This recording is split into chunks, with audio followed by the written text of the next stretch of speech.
दर्शक बांधवांनो, आपलं पुन्हा एकदा सिद्धेश्वर वार्ता न्यूज मध्ये स्वागत आहे। मी अर्थातच बालासाहेब कांबळे। आपण बघताय लोकसभेचं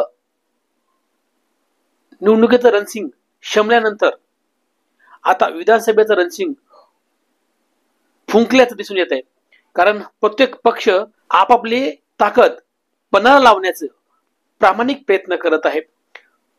आपल्या महायुतीच्या माध्यमातून किंवा प्रत्येक पक्ष संघटनेच्या माध्यमातून, त्यामध्ये भाजपा असेल, शिवसेना असेल, अजित पवार गट असेल किंवा महाविकास आघाडीच्या माध्यमातून उद्धव बाळासाहेब ठाकरे गट असेल किंवा शरदचंद्रजी पवार गट असेल किंवा काँग्रेस असेल, ह्याच्या माध्यमातून आपापल्या पक्षाच्या माध्यमातून आपला पक्ष किती बळकटीनं मजबूत होणार आहे, ह्या उद्देशाचं रणसिंग ह्या महाराष्ट्रामध्ये आता 1 महिन्यानंतर गाजणार आहे।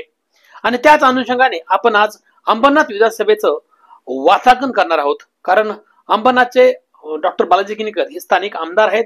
ते शिवसेना शिंदे गटाचे आमदार आहेत आणि त्यांनी हॅट्रिक मारलेले आहे। ज्यावेळेस 2019च्या निवडणुकीमध्ये आमदार डॉक्टर बालाजी किनीकर यांना एकूण मतदान 60,083 मतदान पडलं होतं आणि त्यांचे प्रतिस्पर्धक जे काँग्रेसचे प्रतिस्पर्धक होते रोहित साळवे यांना 30,789 मतदान पडलं होतं आणि त्यानंतर वंचितचे धनंजय सुर्वे हे उमेदवार होते, यांना 16,274 वोटिंग पडलं होतं आणि त्यानंतर मनसेचे सुमेध भवर यांना 13,635 एवढं वोटिंग हे 4थ्या क्रमांकावरती होते।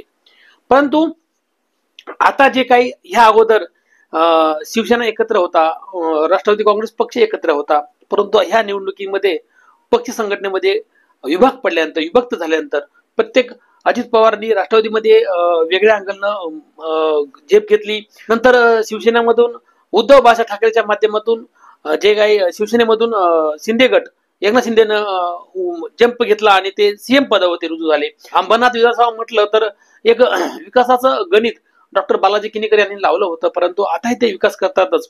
परंतु कल्याण लोकसभेच्या निवडणुकीमध्ये डॉक्टर श्रीकांत एकनाथ शिंदे यांच्या प्रतिस्पर्धक जे उद्धव बाळासाहेब ठाकरेच्या ज्या वैशाली दरेकर राणे होते, यांना त्या विधानसभा क्षेत्रामधून 18,000 वोटिंग पडली होती। कारण मतदार नाराज होते, कारण मतदारांना कुठल्याही प्रकारचं हे राजकारण आवडलेलं नव्हतं आणि मतदार नाराज असल्या कारणानं तुम्ही मतदारांना विकत घ्याल, साम दाम दंड भेद वापराल, परंतु मतदानाचं मतदान हा करणार नाही, हा पैशाचं दान असेल। किंवा आता ह्या विधानसभेला जसा डॉक्टर श्रीकांत एकनाथ शिंदे यांना फटका बसला 18,000 मताचा, कारण त्यांनी एवढे विकास कामं केली, अंबरनाथ मध्ये भरपूर विकास कामं केली, परंतु तरीही जनता जनार्दन म्हणतात ना, तेच खरं आहे। कारण जनतेच्या पुढं उमेदवार टिकू शकणार नाही आणि जनता ही सुज्ञ आहे, अंबरनाथ जनता ही सुज्ञ आहे। अंबरनाथ विधानसभाच्या जे काही बलाढ्य उमेदवार आहेत त्या माध्यमातून गटतटामध्ये आता भाजपाच्या शिंदे गटाचं बिलकुल लोकसभेमध्ये क्रॉस होतं आणि त्या माध्यमातून त्यांना ही 18,000 वोटिंग गेलेली आहे। हे असं प्रत्येक म्हणजे जे राजकीय विश्लेषक आहेत त्या माध्यमातून आपल्याला माहिती मिळाली आहे। परंतु आता डॉक्टर बालाजी किनीकर हे जरी एससी समाजाचे आरक्षित असतील, कारण हे विधानसभा क्षेत्र हा एससी समाजासाठी आरक्षित आहे आणि एससी समाज आरक्षित असल्या कारणानं जे काही इतर जातीतले ओबीसी जातीतले आहेत, कधी आगरी समाजातले आहेत, तेच ओबीसी मधले आहेत किंवा इतर जातीतले लोक आहेत, जे काही उमेदवार आहेत ते इच्छुक आहेत, परंतु ते इच्छुक असून सुद्धा तिथं निवडणूक लढू शकणार नाहीत, कारण ते आरक्षित विधानसभा क्षेत्र आहे आणि त्या ठिकाणी बालाजी किनीकर हे 4थ्यांदा आता निवडणुकीला उभे राहतील।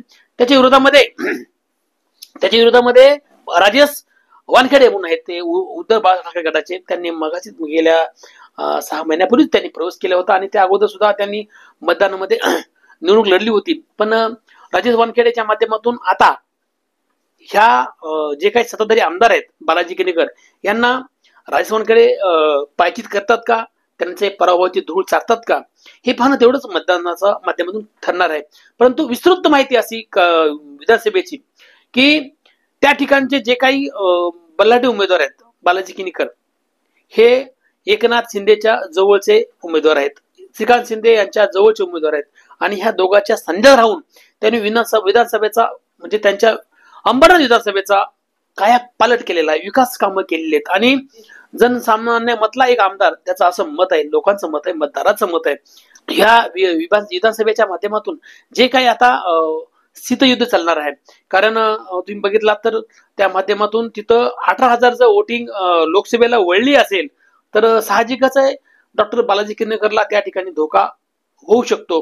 कारण जे काही स्थानिक पदाधिकारी आहेत शिवसेनेचे, शिंदे गटातले अनेकसे बलाढ्य आहेत, उमेदवार आहेत, त्यामध्ये जो आमदार विकासाला गती देईल तो डबल या ठिकाणी निवडून येईल. परंतु बालाजी किनीकरने जे काम केले ते एक नावलौकिक काम आहे, नावाजण्यासारखं काम आहे.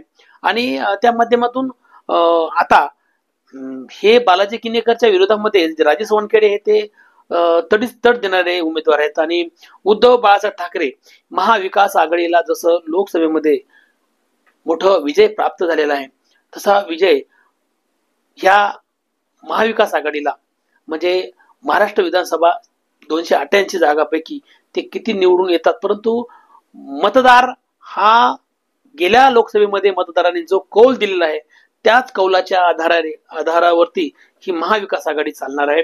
आणि महाविकास आघाडी ही याची आघाडीमध्ये बिघाडी मुळीच होणार नाही, कारण प्रत्येक पक्षाने, काँग्रेसने जे काही आपल्या उमेदवाराची संख्या आणखी स्पष्ट आहे, मला वाटतं आताच मीटिंग चालू आहे त्यांची काँग्रेस पक्षाची, की मतदार किती, उमेदवार किती द्यायचे, त्या माध्यमातून आपल्या उमेदवाराला किती यश मिळेल, आपलं प्राबल्य कोणत्या याच्यामध्ये आहे, आणि त्याच अनुषंगाने महाविकास आघाडीची बिघाडी होणार नाही. परंतु महायुतीच्या माध्यमातून संभ्रम निर्माण झाले, कारण जे काही पदाधिकारी आहेत, जे नियुक्ती करणारे वरिष्ठ आहेत, त्यांच्यामध्ये थोडीशी चालढकलपणा होतोय, की आम्हाला एवढे उमेदवार द्या, आम्हाला एवढे जागा हव्यात, असं काय त्यांचं चालू आहे. परंतु या अंबरनाथ विधानसभेच्या माध्यमातून हे असं इथं कुठल्याही प्रकारचं राजकारण होणार नाही, कारण राजकारण हे राजेश वानखेडे, उद्धव बाळासाहेब ठाकरेच्या माध्यमातून त्यांना मोठं प्रचंड मताधिक्य मिळू शकतं.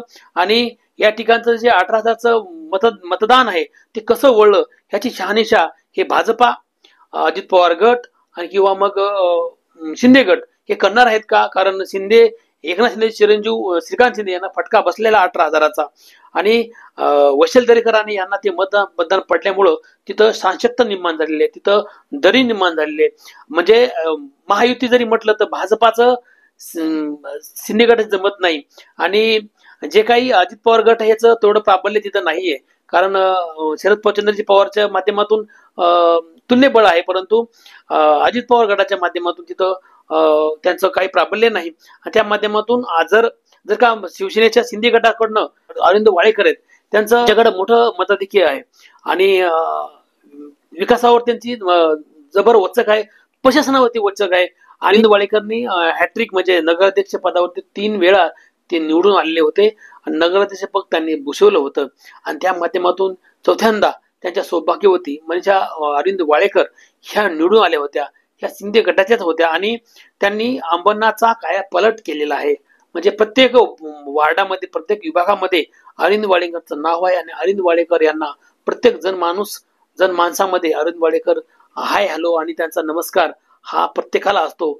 म्हणजे दुःख असं असेल, सुखात असेल, ते कुठल्याही दुःखासुखात, कुणाच्या गोरगरिबाच्या दुःखासुखात त्यांना आर्थिक सहकार्य करणं किंवा ह्या सगळ्या गोष्टी त्यांच्याकडं आहेत. त्यामधून तुम्ही म्हणला तर सुनील चौधरी किंवा सुभाष साळुंके यांचं एवढं मोठं मताधिक्य नाहीये, कारण वार्डा प्रभागापुरतं मताधिक्य आहे. परंतु अरविंद वाळेकर यांचं मताधिक्य मोठा मताधिक्य असल्या कारणानं जनतेवरती विकासामध्ये वचक आहे, आणि जनता ही त्यांना जनार्दन समजते, आणि त्या माध्यमातून हेच मताधिक्य डॉक्टर बालाजी किनीकर यांना मिळू शकतं, आणि त्यांचं या ठिकाणी विजय होऊ शकतो. परंतु राजेश वानखेडे हे एसी समाजाचे असताना सुद्धा त्यांना एसी समाज असेल किंवा बाकीचा मुस्लिम समाज असेल किंवा इतर समाज असेल, त्यांना त्यांचं मताधिक्य त्यांना मिळू शकतं, कारण उद्धव बाळासाहेब ठाकरे यांच्या प्रामाणिकतेवरती कोणी आच लावू शकणार नाही. प्रामाणिकता उद्धव बाळासाहेब ठाकरे यांनी ज्यावेळेस मुख्यमंत्री असताना त्यांनी प्रत्येकाचे जीव वाचवले आहेत,